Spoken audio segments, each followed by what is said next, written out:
the pitch. Is Luke toward shortstop. Petroselli's back. He's got it.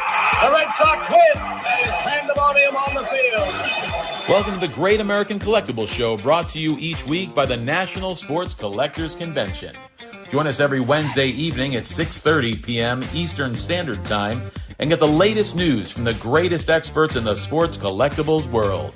You can watch us on the Great American Collectibles Facebook page, as well as YouTube, or you can listen to us on Spotify, Pandora, iHeartRadio, or any of your favorite podcast platforms. And now your hosts, award-winning sports collectibles author Tom Zappola and Boston radio personality Lou Blasi.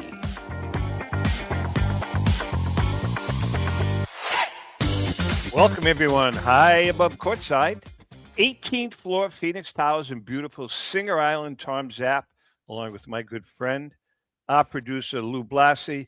Joe, you want to get with the program now? Okay, there we go. I'm working, Tom. I know he's working hard.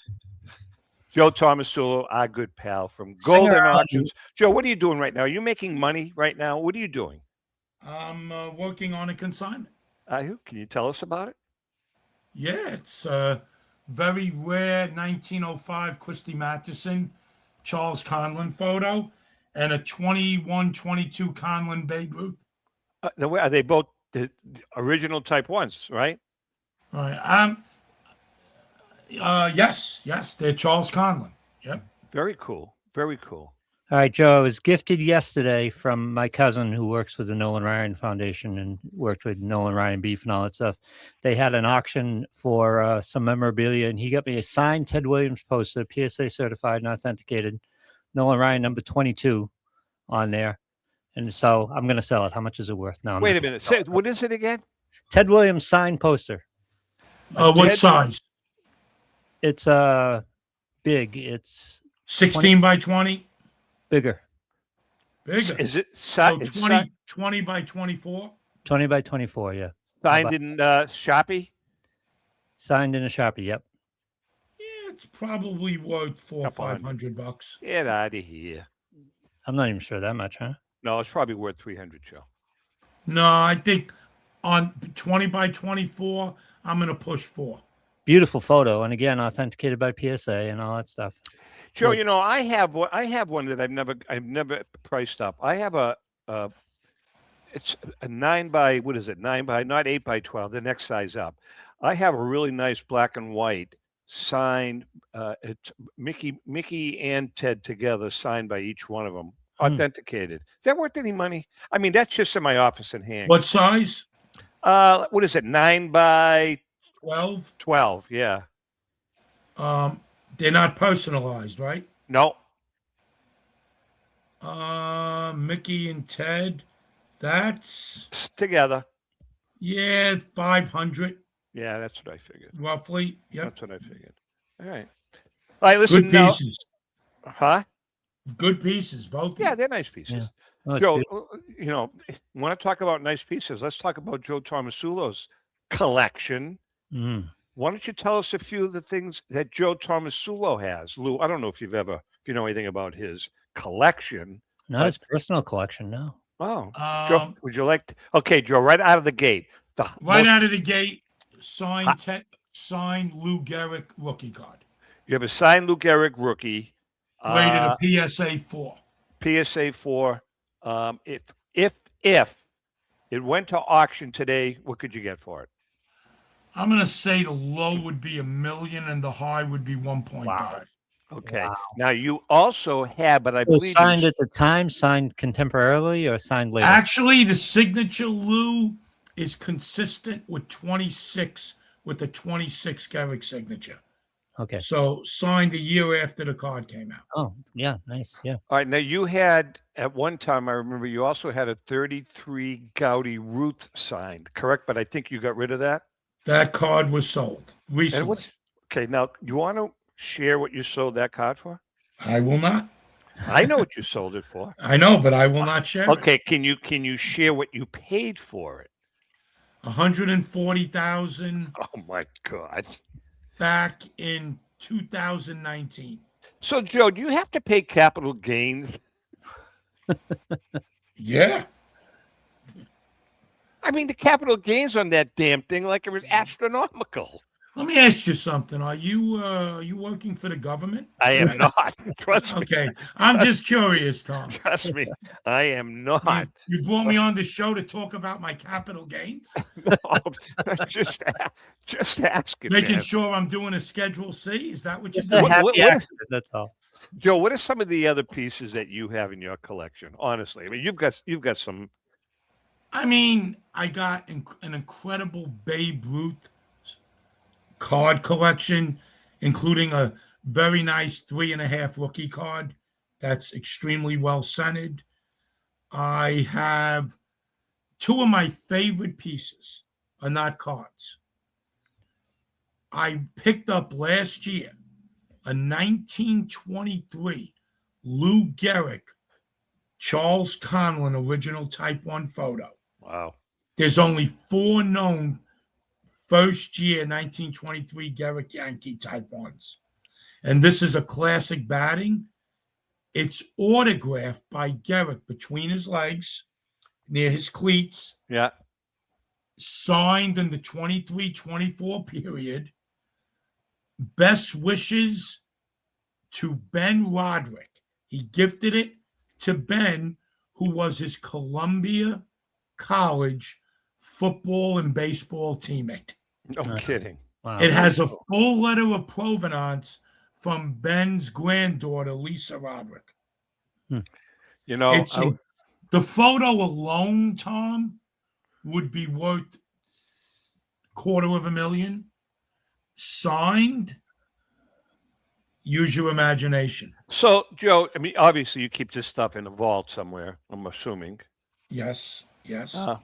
You know, I was talking to Doug Allen about a week and a half ago, and I don't know if you remember this, but Doug Allen said that you really helped him pay tuition for his daughter's. No, it wasn't tuition. It was my memory's better than his. What was it? I bought a signed Christy Mathewson letter Correct. that he Right. said he would never part with. He bought his daughter a car. A car. That's what it was. It was an automobile. Right. Yes. He said, you know, Joe, he says, I'll always have a soft place in my heart for Joe because he really helped me. Actually, Joe bought my daughter her first car. At the price I paid, he should have a soft spot. He said to me, and he said, you know what he did? He honestly said that you knew that you were overpaying a little bit, and he did appreciate that. He made that comment. He says Joe knew that he was overpaying. I think and I appreciate I paid in the low 20s, something like that. at the time. That was quite a while ago. It was right? strong. It was strong at the time. What Doug doesn't know is it just sold for $1.2 million. So I'm just joking. Joe, let's go to the other side of this. What's your holy grail? What's out there that you don't have? That you Ooh, good that question, you'd say, Louis sir? boy. Well, That you could afford. I mean, let's not talk about the. I've owned all 4 Gowdy Root signed by Root. I've owned others beyond that. And because I sold my last one, I would like another one, Lou. I miss it in my collection. The problem is, you guys well know, and I'll jump ahead a little because we're going to get to it in the show. We sold a record price, a signed Gowdy Root for $1.464 million. Wow. $1.5 million for all intents and purposes. And to buy another one now, it's going to be too costly. Joe, I want to play. I want to speak on behalf of the 80% of the people. No, the 90% of the people, maybe the 95% of the people that cannot afford memorabilia or cards like that. So, and I'm one of them now, Tom. Well, no, I'm going to use golden auctions and I'm going to use heritage auctions as in my question. Do you guys find people have said to me that they sometimes feel like they get lost in a golden auction or a heritage auction because they just can't afford the items? But I went through your last auction and working backwards, man, there are some very affordable Guys, items, right? Yeah, my vintage auction, my golden vintage auction, is for the low end, the middle, high end collector. It touches all collectors. It does. We sell items in there for $250. We sell items for 250,000. I mean, and all the numbers in between. Now, So do you take does Joe Tomasulo of the in your most recent vintage auction, in your auction, how many lots were there? Do you remember? About.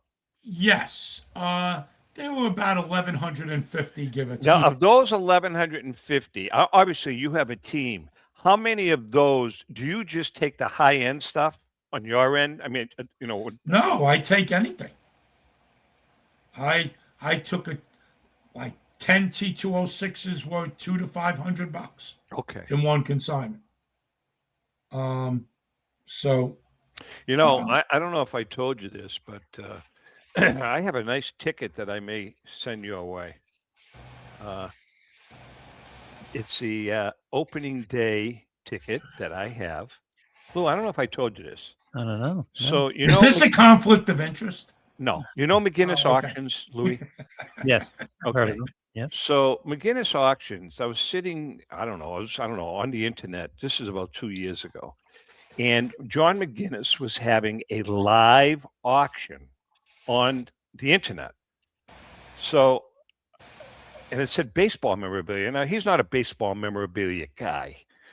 So I went through it, and there was some really cool stuff. It was all the stuff was left by an old man from Exeter, New Hampshire, that had passed away, and his son got rid of it. So he had two items, one of which I wound up bidding on and bought. I bought a game used ticket to the very first game, dated April 19th, 1912, the very first game ever played at Fenway Park. Oh, wow. Cool piece. Love it. So I bought the piece and I was really excited about it. As a matter of fact, the next day I drove up to Exeter to pick it up and really excited. So I send it off to PSA.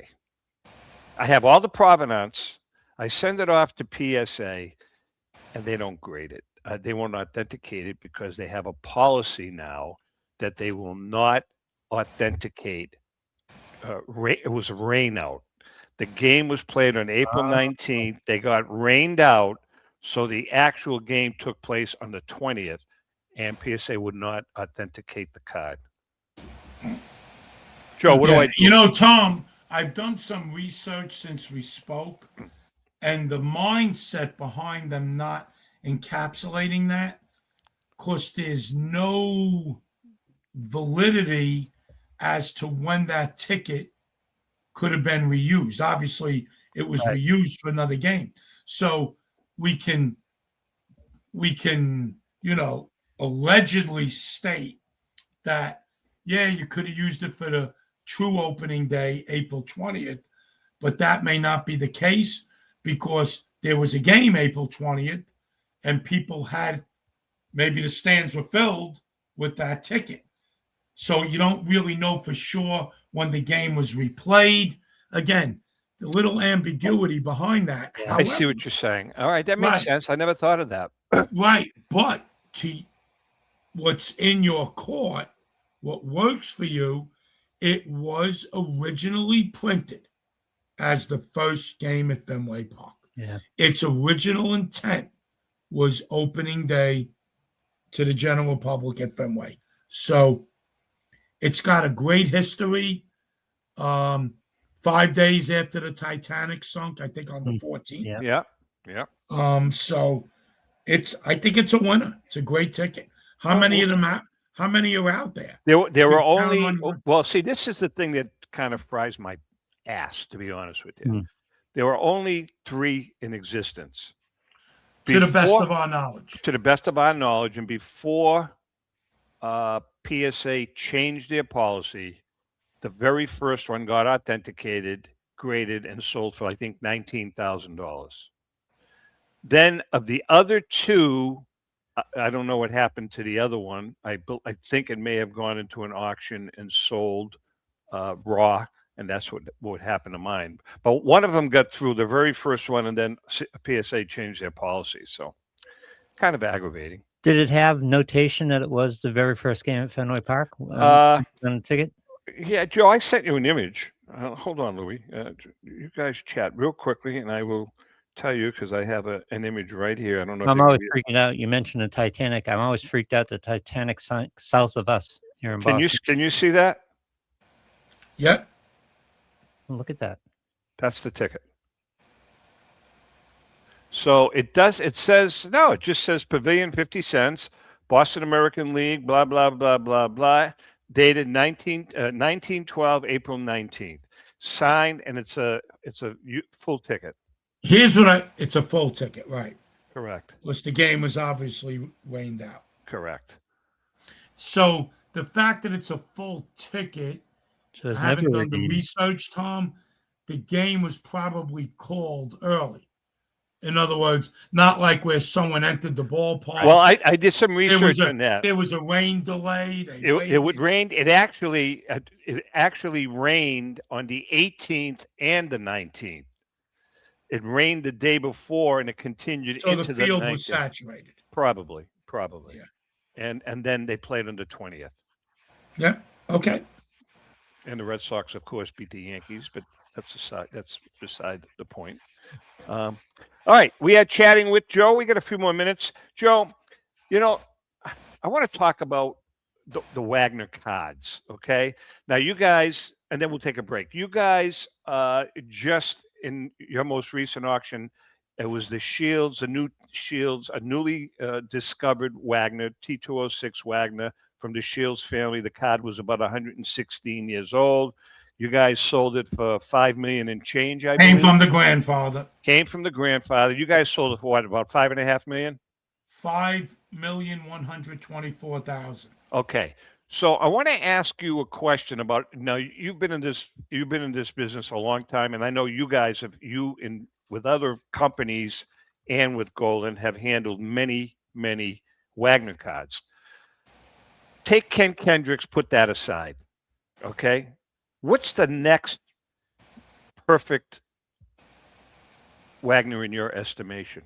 Well, not perfect. No, but so I'm not going to say who owns it. Okay, well, I'm going to mention. I know who owns it, but publicly, now, I'm not going to say who owns it. Okay, is it this? It's not Scott Island. It is. Okay, so Scott and I have talked about it, and Scott said I could mention it. Now, Scott's Wagner is graded a 5, correct? Right. But isn't there another? What's the jumbo Wagner graded? The jumbo's a 5 MC. It's a little miscut, but it's not at the level Scott's is at, but that Scott's Wagner is at. But it's not far behind. And there's an SGC 5 that a very dear friend of mine owns. I tried to get him on the show. And it actually has an NBA gold label on it, too. It has the best, other than the Gretzky, McCall Wagner, the 8. Yeah. It has, the SGC 5 has the best background orange color. The orange hue is so, rich and striking. But the PSA 5 has the better corners. I would think the PSA 5 has to be worth $40 to $50 million. Well, that's what I was going to ask you because Scott, I can right now. Based on my conversation with him last week, and we were on the phone for quite a while. He's a good guy. He's got no intentions of ever selling that card. That card, that is the one item he said is going to kind of go through his family. Now, so if his card is worth 45 to 50 million, which I, by the way, I'm going to say 40 to 50. What is Kenny Kendrick's card worth?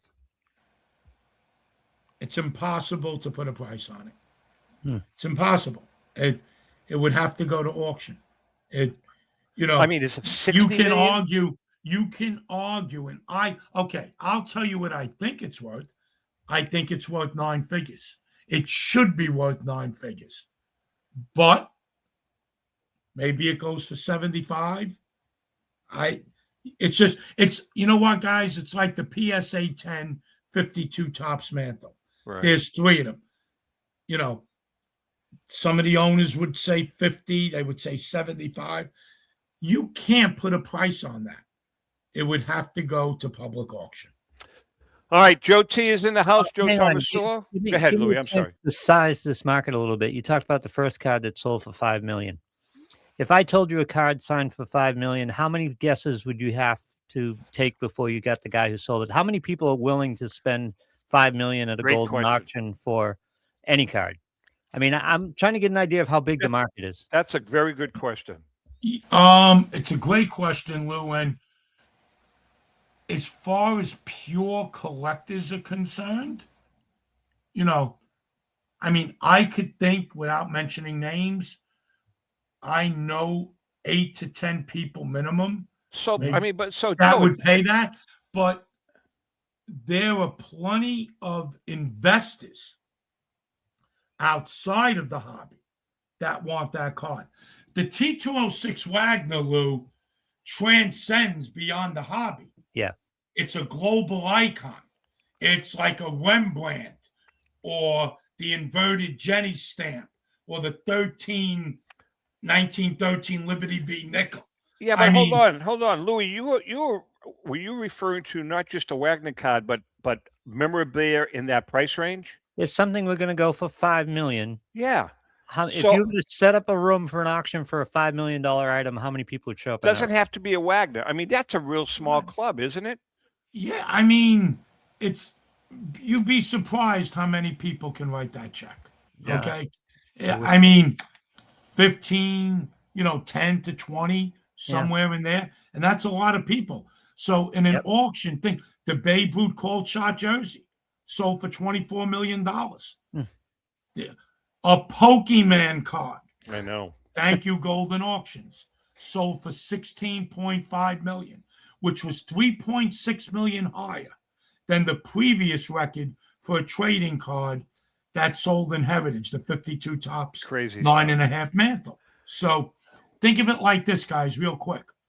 The 5.1 sale was a $2 million increase, 64.5% increase over the last PSA 1 public sale, which was the spring of 22. So in 4 years, someone got 65% more. So that's pretty impressive. Crazy stuff. All right, we're going to take a quick break. Joe T is in the house. We're going to come back with a crackerjack moment. Joe's with us for the whole hour. No other guest. He is our guest. Hang in there. We'll be right back.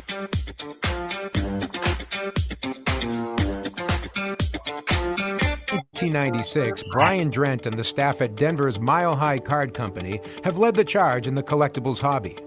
Mile High is a full-service dealer specializing in buying and selling cards and offers a competitive consignment program for all collectors. Whether it be their computerized want list service, appraisals, or auction services, Mile High has it all.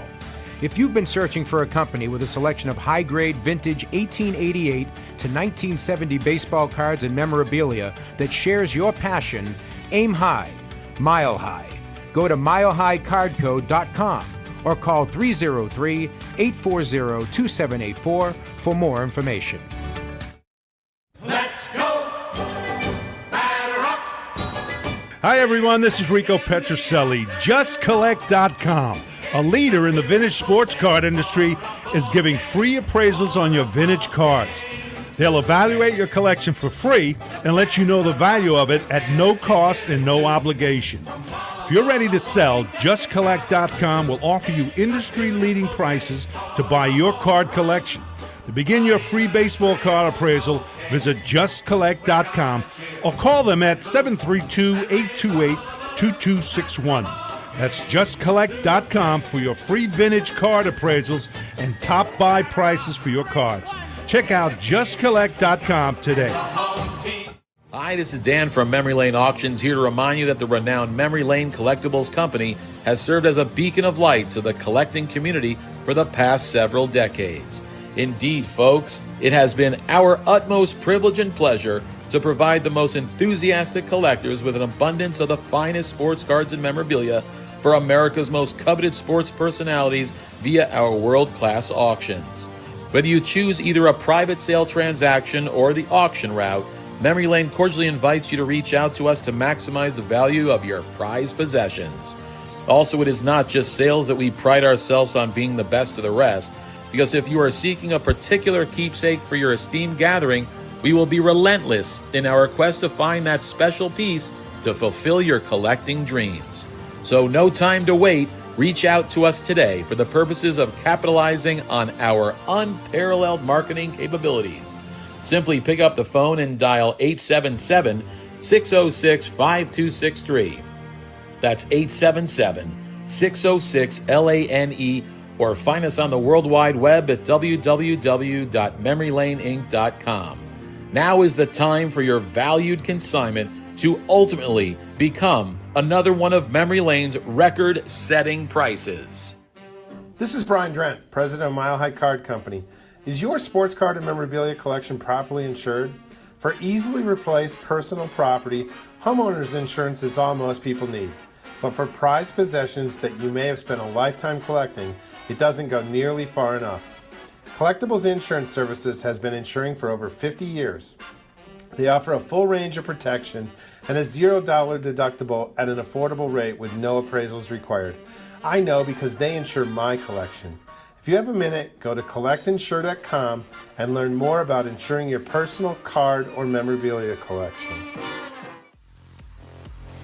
With record-breaking sales from everything from the white border T206 Honus Wagner for $3.12 million to some great items that support the Jackie Robinson Foundation, Golden Auctions has set the highest standards for the finest in sports cards, autographs, and game-used memorabilia. We're always accepting consignments of high-end premium sports treasures or entire collections. Please register for our next auction and bid now at goldenauctions.com. That's golden with an I. We at Golden Auctions are committed to providing unsurpassed customer service for the discriminating collector. That's exactly why we're the leader in the industry. Visit goldenauctions.com or call 856-767-8550. Remember, Golden Auctions. We don't just break records, we shatter them.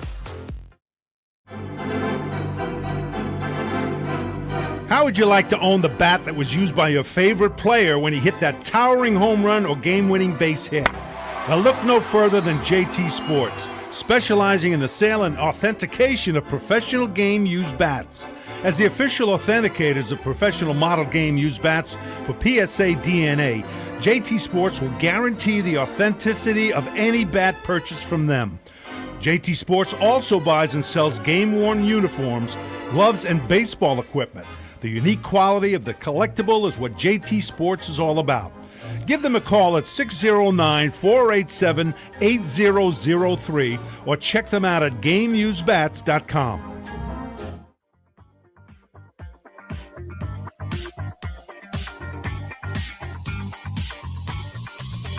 Okay, we are back, and Joe Tomasulo's in the house from Golden Auctions. But right now it's time for another Crackerjack moment brought to us by our good friend Paul Borges and PB Collectibles. Go to pbcollectibles.com for that special vintage card at an amazing price. Joe, did you see Paul at Philly at all this past week? I did not, Tom. Because I know he was there. I don't know if he said hi to you. Anyway, this week, and by the way, we already have a few books left that our distributor found. We've got a couple of books left. Lou will tell you about it in a few minutes. This week, we're talking about Mordecai Brown, one of the most dominant pitchers of the dead ball era. Three-finger Mordecai Brown won at least 20 games on 6 different occasions and won at least 12 games over another 5 seasons. Brown turned a serious childhood injury to his throwing hand to his advantage, working to develop a mind-boggling curveball that simply froze batters in their tracks. Besides earning him a nickname, Brown's injury also allowed him to throw a very deceptive changeup that baffled batters. Brown's battles against one of our all-star pitchers, Christy Mathewson, was legendary. He had a superb season in 1908 when he went 29-9 with a 1.47 earned run average, and his 27 wins in 1909 led the National League. His amazing stats include leading the NL in saves 4 seasons, shutouts twice, complete games twice, and fielding percentage. Although Brown pitched in many renowned World Series games, He always maintained that his best performance was in the one-game playoff after the Merkel debacle.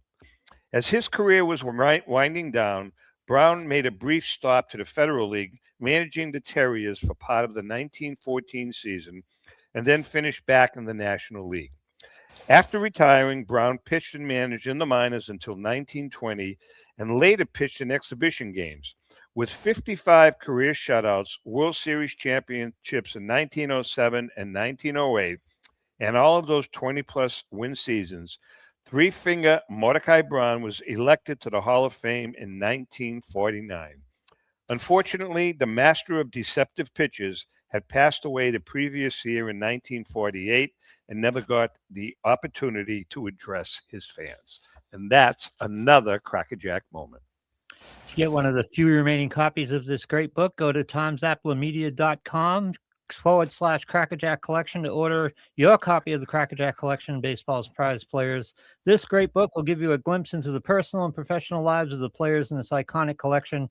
That's the Crackerjack Collection, on sale now, 30% off the regular price at tomzaplamedia.com/Crackerjack Collection. Hey, Joe, tell me about the Philly show. You guys were there. Did you pick up any good consignments?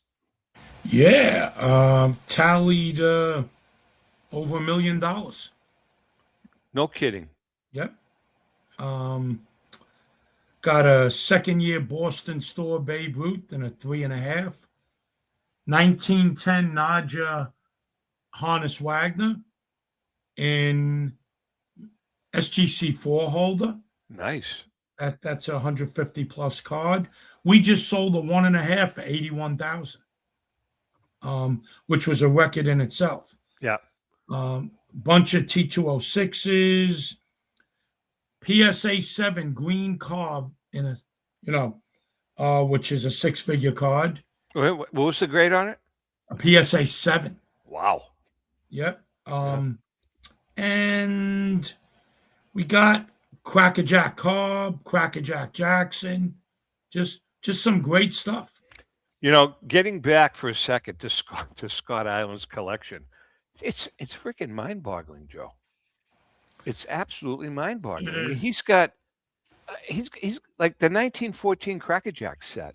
I mean, it's like off the charts. The Jackie Robinson rookie jersey.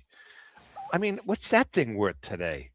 I mean, it just goes on and on and on with his collection. It's amazing. He actually owns one of the 6 1921 Frederick photo roots. I did not know that. Yeah, he's got the second highest graded, a 3.5. Unbelievable. And he's from Louis. Scott is the most down-to-earth guy you will ever meet. He lives in Burlington, Vermont. Oh, wow. Yeah, with his family, and just a good guy, just really, really good guy. I wanted to talk to you, Joe. We get into these discussions all the time, you and I want to just throw a couple of names out at you. Here we go. Pujols or Gehrig? Oh, God. That's the wrong guy to ask. No, because I'm going to take issue with him. I got to go with Gehrig. Because look, I know you and Lou are going to go back to 21st century, that whole, modern versus, pre-war. The numbers are more meaningful. I don't buy it. I just don't buy it, especially with someone like Gehrig. Gehrig's numbers are ridiculous. And God only knows what his numbers would have been if he didn't get struck down with ALS. Yeah, but Joe, hold on. He got struck down towards the end of his career. Time out. Go ahead. It wasn't the end. He died at the age of, I think, 37. Yeah. He got struck down with ALS at the age of 30, late 33, 34. So what people don't realize was in 1938, Gehrig was pushing for his second Triple Crown season. He was on a tear going into August, leading the league in almost every offensive category. And inexplicably, he hit a wall. his average dropped in the last 2 months from like 360, 370 to like 296. No, I understand that. No. So he was in, Tom, the way he was going, he would have had another 2-3 solid years. How many Like, years did he play? 15? Well, his first full season was 25. He got a handful of at-bats in 23 and 24. So from 25 through 38, 14 seasons. 14. That's All it. right. So You're right. Pujols did play 22 years. I'm looking at this right now. Right. But And I tell you, man, Derek was not slowing down. He Yeah, but wasn't showing any signs of well, slowing I'm down. just saying though, if you look at Albert's numbers, man, I mean, 3,300 hits, 703 home runs. Crazy stuff, Joe. What's his OPS? His OPS was 374. No, What do you mean, no? OPS. Oh, I'm sorry, OPS 918. Garrick's pushed 1.1. Right? That's it. I mean, guys, if you're going to go sabermetrics, OPS is the most defining statistic for a hitter. It's combination power, get on base, average, you name it. It Louis? rolls it all into one. What are your thoughts? I'm going to go the other way on Pujols a little bit because the thing about Pujols has a Yaz kind of tinge to me. Yaz wouldn't be a Hall of Famer if he didn't play 20 odd years. He had 67, and that was basically about it. And he was a Triple Crown winner, the last Triple Crown winner for a number of years. I get into it. Pujols was exceptional early in his career. The last 5, 6, 7 years of his career were mediocre or not great. Yeah, you're probably right on that one. We were having this. He kind of hung on, right, Lou? He kind of hung on, and that built up his career numbers in general. When he was at the prime of his career, we were having this discussion the other day among best right-handed hitters we've ever seen, and I would have put Manny is the best right-handed hitter I've ever seen, but I would have put Pujols above him in his prime. Gary Sheffield was obviously great as a right-handed hitter as well, but Pujols was a great player. And Joe, you and I have this basic disagreement about, and it comes down to cornfield or when was he born. If Lou Gehrig walks out of the cornfield in the major league into the World Baseball Classic today, he gets used. If he's born in 2000, he's probably still a star. It's just different eras, different. So I kind of agree with what Lou's saying, Joe. That argument. Here's what you guys don't take into consideration. Lou Gehrig was ahead of his time. He was a physical specimen. I mean, there's plenty of photos out there of Gehrig taking batting practice shirtless, like Jimmy Fox. Yeah. They were beasts. Sort of like Jim Brown in football. Jim Brown was ahead of his time. He ran over defenses. Of course, size-wise, strength-wise, way ahead of his time. But so what I'm leading to, what would Gehrig look like and his body? Obviously, the eye-hand coordination is there. If, in fact, he used today's technology. Well, that's what Lou's saying, the same thing. Yeah. Lou's saying he's saying the same thing. Same thing with Ruth. Yeah. I mean, same thing with Ruth. Same thing with Jimmy Fox. Same thing with Ty Cobb. I can say with a certain amount of certainty that if they walked out of the cornfield, they would not compete in today's baseball. If they were born in 2000, then we have a discussion. I have no idea how that would work out because Gehrig was obviously extremely talented and physical. And I love going at Tom with this because I know Tom thinks he's overrated. Because I'm going to bring up Joe DiMaggio. Guys, most overrated player in the history of the game. Whatever. DiMaggio? Anyway, Tom, you're entitled Overrated. to your opinion. I'm not saying he wasn't phenomenal, but I'm saying there are two players in my mind that stick out as being overrated. One is Joe DiMaggio and one is Mickey Mantle. I'm going to lean with you a little on Mantle. Not DiMaggio. I think DiMaggio's underrated. DiMaggio wore out the best pitches. He batted 350, 360 lifetime against fella who threw 100 miles an hour and had one of the best top 5 curveballs in baseball history. So if you want to talk about electric stuff like today's game, DiMaggio's there. And the reason DiMaggio was such an enigma for his time, he had no stride. You know, guys, back then everyone had the stride as a hitter. DiMaggio was basically a pioneer. He had the wide open stance, just lifted the front foot up and down, no waste in his swing, and he could wear out Fella, and he could wear out Paul Skeens. All right, so Joe, who do you go with? Do you go with DiMaggio or Mays? 5 tool, obviously, with the lifetime stats, I go Mays. Peak value, which we're going to get into with two very good right-handed pitchers shortly. Peak value, I have to go DiMaggio. And Lou, God strike me down. This is a true story. Yep. My father was a passionate New York Giants fan. Hated the Yankees and the Dodgers. You know, watched all the games, mid-40s through the 50s. Who was his hero? Willie Mays. Yep.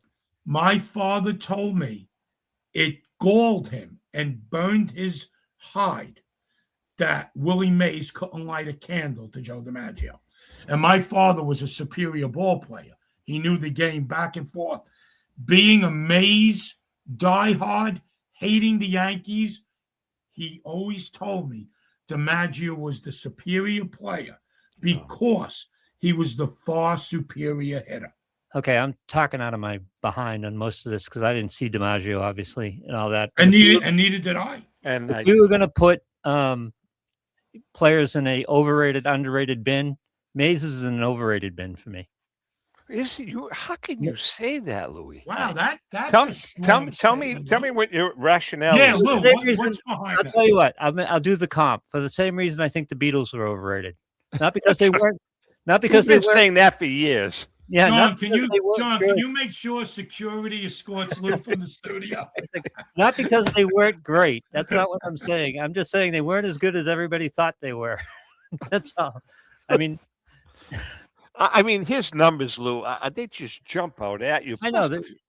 Not that he wasn't good, but he's not. He's not DiMaggio level right. And Tom, here's the thing. And look, I agree with Lou. DiMaggio versus Mays.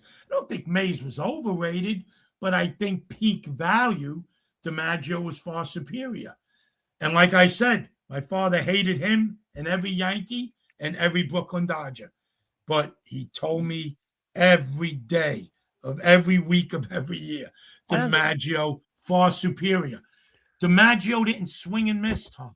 He didn't miss the baseball. All right. I'm not putting down Willie Mays. No, and I know that. We can agree to disagree, but I haven't judged passes that in 2 years. Let's get on to the next argument, Lou. And I think I'm praying, Lou. By the way, Yaz is in the overrated bin. I don't disagree with that. I do not disagree with that. I mean, 67, September of 67 was magical, mythical. It was incredible. But that was Yaz's career. I totally agree with you. 20 odd years. You're not going to get an argument from me. All right. So now here's the question, Lou. Now I want you to. I can't get through to this guy, Louis. Pedro, I got the numbers. I don't want to hear the numbers. I'm talking to my producer, Louis. Pedro or Seaver? Pedro or Seaver? Peak career. Yes. Peak? Well, no, both peak and career. Career Seaver, peak Pedro. So you're saying, wait, career. Wait, you're saying career Seaver, career peak Seaver, Pedro, and you're saying career Seaver because he pitched longer. Because he pitched well longer. Pedro had 4 years, maybe 5. Lou 7, a string of 7 great years. Hurt himself in the All-Star game. Was never the same pitcher after that. Yeah, after that 99, he wasn't. Yep. Right. So Lou is correct, Tom. And Tom, here is some real inspiring numbers. So Pedro's 7-year run, okay? And hold on, actually, I wrote it down here from 97 to 03. Pedro had a 2.2 ERA over that 7-year span. averaging 11 strikeouts per 9 innings, 5 strikeouts to every walk. Okay? Pretty nice numbers. And an 0.94 whip. Those are off the chart numbers. Those are Koufax numbers. Koufax's numbers are even lower. Now, especially in comparison to late 90s baseball, in the context of what late 90s baseball was. right. Correct, Lou. Yeah. Correct. However, I do agree that great pitching stops good hitting 24/7 regardless. Yep. Now, here's the interesting thing with Seaver. Seaver's greatest 7-year straight run, consecutive run, was from the first day he threw a baseball in the major leagues, 67 through 73. Seaver's ERA over that span, Pedro's numbers are better, was 2.38. And that's not hogwash. Okay. Nope. How many strikeouts per game? 8 strikeouts per 9 innings. Okay. Pedro is 11. Pedro wins. Seaver's whip was 1. Pedro's was a little better. But again, here's the difference. Seaver's peak 7 years is not light years from Pedro's 7 years. Correct. Pedro's is just better. And Seaver threw in that period 35 shutouts. Pedro threw like 11. Okay. Pedro completed like 17 games in those 17 All years. right. So what talk about Seaver's numbers after those 7 years? Okay. So lifetime, Seaver averaged, and by the way, here's another thing, guys. In those 7 years, Seaver averaged 275 innings, or 8 innings per start. Pedro averaged 201 innings, or 7 innings per start. Yeah. That's a big difference. That Seaver pretty much consistently got 24 to 27 outs, and Pedro was getting 21 outs. To me, that is one of the most underrated statistics in pitching, that these pitchers don't have to get the last 6 outs of a game. Now, Tom, let's piggyback off what you asked. Seaver lifetime had a 2.86 ERA, 311 wins, 3,640 strikeouts. He is one of only 2 pitchers in baseball history, along with Walter Johnson, who's the greatest pitcher ever, to strike out more than 3,000 batters, win over 300 games, and have a sub-3 ERA. For anyone listening to this show, scrambling to baseballreference.com, don't waste your time. Those are the stats. 2 pitches, that's it. Pedro's lifetime We're numbers. going to take a break, Lucas. Yeah, his lifetime numbers just can't compare to Seaver's. This is the way I love to ask this question, though. We're playing a game for the planet tonight against aliens. Who's pitching? You get anybody at their prime. I'm gonna give the ball to Pedro over Seaver. One game. Okay, but let's open it up to everybody. Bob Gibson. Bob Gibson, good choice. Bob That's Gibson a good gets the choice. ball. You know something? I think I agree with that. 67, 68, Bob Gibson. Yeah. Untouchable. Untouchable. And listen. if it wasn't for Jim Northrop tracking down Kurt Flood's fly ball like he was flying a kite in Game 7 of the 68 World Series, that result might have been different. Bob Gibson has the greatest baseball quote of all time when Tim McCarver came out to talk to him. He said, "What are you doing out here? The only thing you know about pitching is you can't hit it." Lou, I love that. And before Tom goes to a break, I'm going to give you a great Seaver quote. Yep. There are 2 places in baseball, first place and no place. All right, listen, we're going to take a break. Joe's in the house. We have one more short segment. Hang in there. We shall return.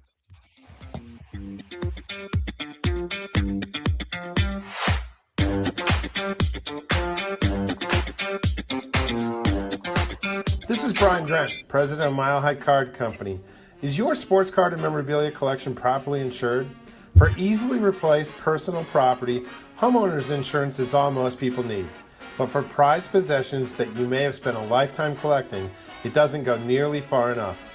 Collectibles Insurance Services has been insuring for over 50 years. They offer a full range of protection and a $0 deductible at an affordable rate with no appraisals required. I know because they insure my collection. If you have a minute, go to collectinsure.com and learn more about insuring your personal card or memorabilia collection. Pristine Auction is a family-owned and operated online auction specializing in autographed memorabilia, sports cards, coins, art, and collectibles. Since their founding in 2010, they've grown to 2 facilities in Phoenix, Arizona, totaling over 60,000 square feet. Jared Cavalier and an incredible staff of over 150 team members serve a very large customer base and enjoy every minute of it. By working with leading authentication companies, Pristine ensures all items are 100% authentic. In addition, third-party authenticators regularly travel to Pristine Auction to provide authentication services on site. Pristine Auction strives to operate its business in a way that's honoring to God, their families, and their customers.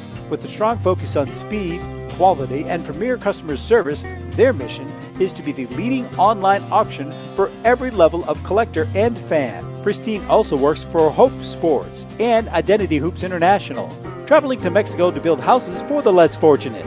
Pristine Auction offers several online auction formats with thousands of auctions ending each day. For more information, go to pristineauction.com. That's Pristine Auction, the best in the business. If you're a discerning collector interested in owning the most important pieces in the hobby, look no further than Leland's Auctions.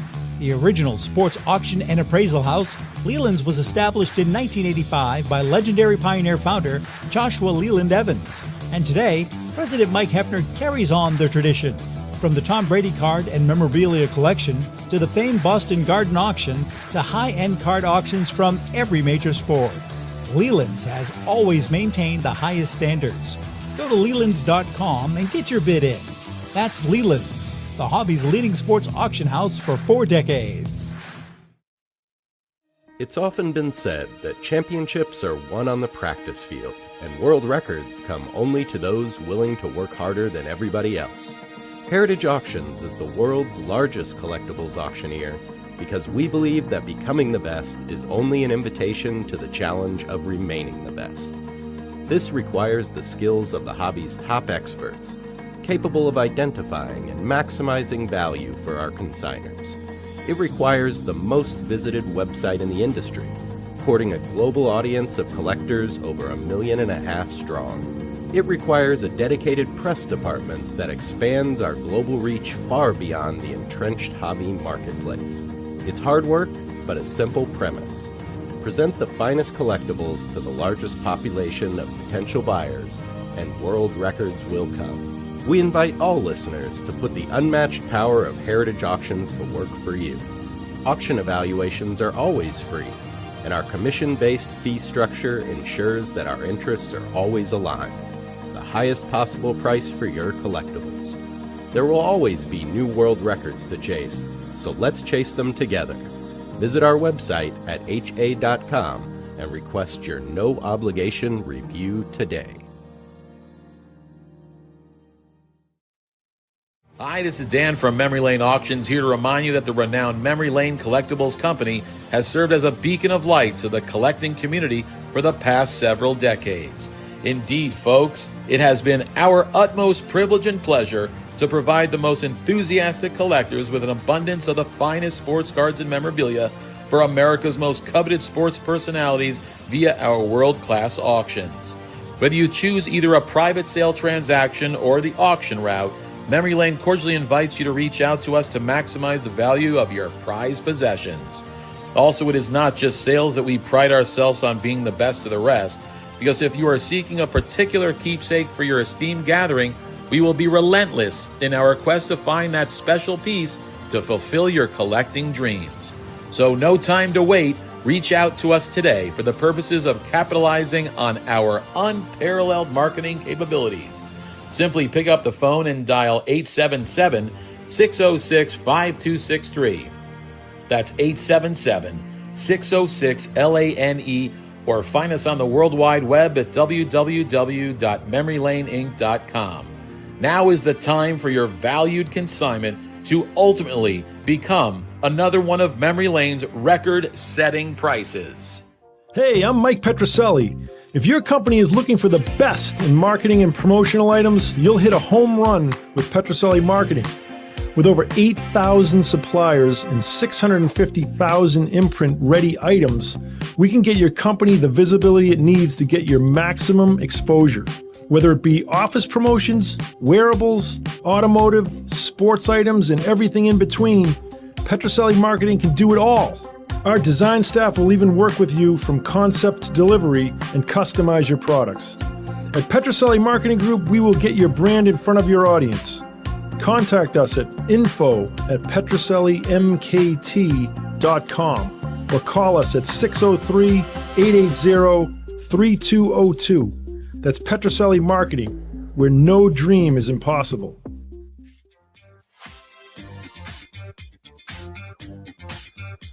Okay, we are back, and Joe T's in the house. By the way, the Northeast Sports Card Expo returns to the Boston area on Saturday, March 28th and Sunday, March 29th at the Marriott Boston Quincy in beautiful Quincy, Massachusetts, named, by the way, after John Quincy Adams, for a huge weekend built for collectors. With 26,000 square feet of expo space and 180-plus vendor tables, the show is loaded with sports cards, sports memorabilia, non-sports cards, Pokemon, toys, Funkos, and more. Whether you're buying, selling, or trading, everything you're looking for is under one roof. All autograph guests at the Northeast Sports Card Expos in Quincy will offer one free autograph with paid admission. Here are some of the autograph guests appearing at the show. Tim Sweeney, former Boston Bruins player and U.S. Olympian; Ronnie Lepet, former New England Patriots player; Russ Hochstein, former New England Patriots offensive lineman; Manny Del Carmen, World Series champion with the Red Sox; Jimmy Lomborg, Red Sox Cy Young Award winner; Tater Leia, former Philadelphia Flyers player, and many, many more. And by the way, from The Sopranos, John Fieri, who played Gigi, and Frank Santarelli, who played Georgie. And there's more. Some of the other highlights: free raffle entry with paid admission, and free commemorative show poster for the first 200 attendees each day. Sports mascot appearances, including Pikachu, and kids under 12 get free admission. For more information, go to northeastcardexpo.com. That's northeastcardexpo.com. And Louis, what about insurance? What about our good friend, Tom Finkelmeyer? It's Pikachu, by the way. Pikachu. What did I say? Pikachu. Pikachu. Oh, Pikachu was the painter. That's right. I gotta say, it was the Italian pronunciation. Tom, could I jump in here for a quick second? Yeah. Lou, a great way, just piggybacking off our last discussion, you should check it out. Mm-hmm. You know, WAR is one of the most important indicators of a player's efficiency and significance. Yep. They do the WAR thing. So a great sabermetician named Jay Jaffe wanted to balance peak value versus career WAR. Mm-hmm. So he came up with a system called JAWS, JAWS, like the movie. Are you familiar with that, Lou? A little bit. It's called the basically. I hate war, so I haven't figured. Right, but it's basically the Jaffe War system. He measures 50% career versus 50% peak, and he takes the 7 best seasons for the peak. And interestingly enough, in that JAWS barometer, Seaver is ranked 6th lifetime. Oh. And I think Pedro is 12th. Really? Okay? But Seaver's really 5 and Pedro's 11, because Roger Clemens should be eliminated from that ranking. I totally agree.